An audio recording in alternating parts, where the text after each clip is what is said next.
শতাধিক যাত্রী নিয়ে উত্তাল মেঘনা পাড়ি দিচ্ছে পণ্য পরিবহনের ট্রলার। নেই ফিটনেস সার্টিফিকেট, মাসের পর মাস এভাবেই চলাচল করছে ট্রলারটি।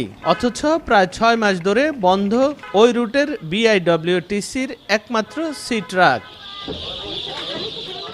ভোলার তজুমউদ্দিন সি ট্রাক ঘাট থেকে ফিরতি ট্রলারে পণ্যের সঙ্গে তোলা হয় নারী শিশু সহ শতাধিক যাত্রী।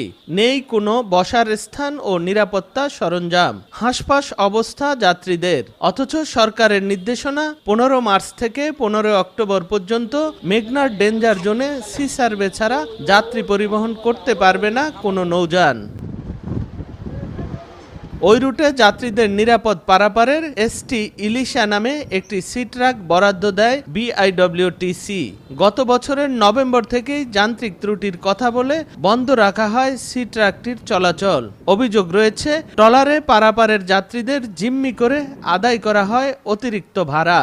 উপরে ছাউনি নাই, বৃষ্টিতে ভিজতে হয়, আবার রৌদ্র হইলে রোদের তাপে বসা যায় না, বাইরে থেকে বাতাসও লাগে না। জীবনের ঝুঁকি নিয়ে মৃত্যুর মুখে যাচ্ছে, তারপরে যাই, কোনো বসার জায়গা থাকে না। আমরা কি কষ্টে, আমরা দেখেন যে কি অবস্থা মালামালগুলি। বইনা সিট নাই, উঠতে কষ্ট, নামতে কষ্ট, গরম। সিটাক না হয় তাহলে মানুষের দুর্ভোগ আরো বাড়বে।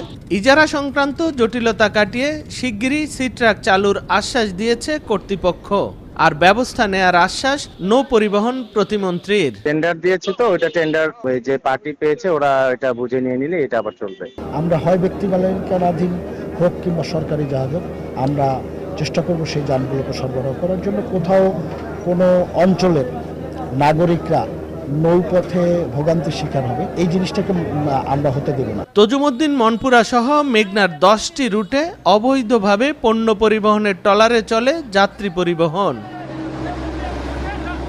নাসির উদ্দিন লিটন, সময় সংবাদ, ভোলা।